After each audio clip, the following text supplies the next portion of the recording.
Hi అండి, welcome back with another food recipe with Jaya V0710. ఈరోజు మా అక్క స్టైల్లో అయితే crispy and tasty kaju chicken pakodi అయితే చేసింది.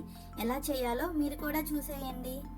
ముందుగా చికెన్ని మ్యారినేషన్ చేసుకోవాలి. మ్యారినేషన్ కోసం 1/2 kg బోన్లెస్ చికెన్, 1 స్పూన్ కారం, కొంచెం పసుపు, రుచికి సరిపడ సాల్ట్, 1 స్పూన్ ధనియాల పొడి, 1 స్పూన్ గరం మసాలా, కొంచెం చికెన్ మసాలా, 1 స్పూన్ అల్లం వెల్లుల్లి paste, 1 tablespoon corn flour, 1 tablespoon మైదా,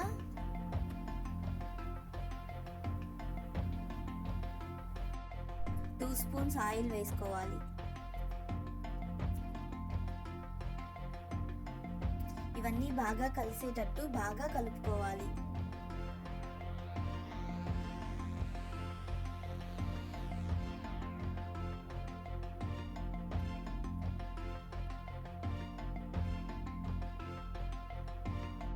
ఇవన్నీ బాగా కలుపుకున్న తర్వాత కొంచెం ఫుడ్ కలర్, కరివేపాకు, కట్ చేసుకున్న పచ్చిమిర్చి వేసుకొని బాగా కలుపుకొని 1 అవర్ ఫ్రిడ్జ్లో పెట్టుకోవాలి.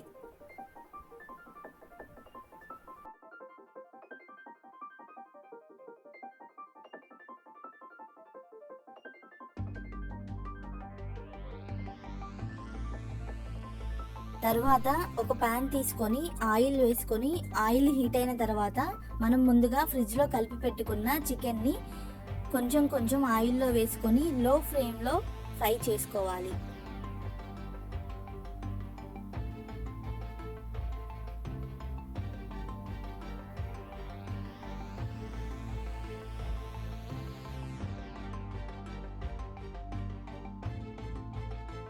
చికెన్ ఫ్రై అవుతున్నప్పుడే ఇలా జల్లెడ లాంటి గెంటెలో కాజుని కూడా ఫ్రై చేసుకోవాలి. ఇలా కాజుని ఫ్రై చేస్తే చికెన్లో మనం కలిపిన ఫ్లేవర్స్ అన్నీ కాజులో కూడా తెలుస్తాయి.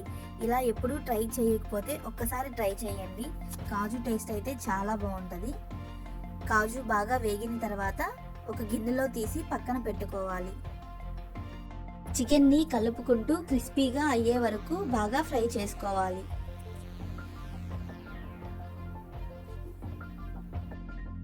మనం చికెన్ కలిపిన ప్లేట్లో మిగిలిన మసాలాలు, కరివేపాకు వేసుకొని కలిపి ఫ్రై అవుతున్న చికెన్లో వేసుకొని ఫ్రై చేస్తే ఇంకా టేస్ట్ బాగుంటుంది.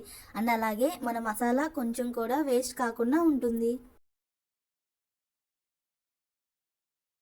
Chicken crispy and golden brown colour వచ్చే వరకు ఫ్రై చేసుకొని తీసుకోవాలి. తర్వాత మనం ముందుగా ఫ్రై చేసిన కాజు కూడా యాడ్ చేసుకొని సర్వ్ చేస్తే మన crispy and tasty kaju chicken pakodi ready. ఈ వీడియో కనుక మీకు నచ్చితే please like, comment and subscribe for more videos. Thank you guys. Bye.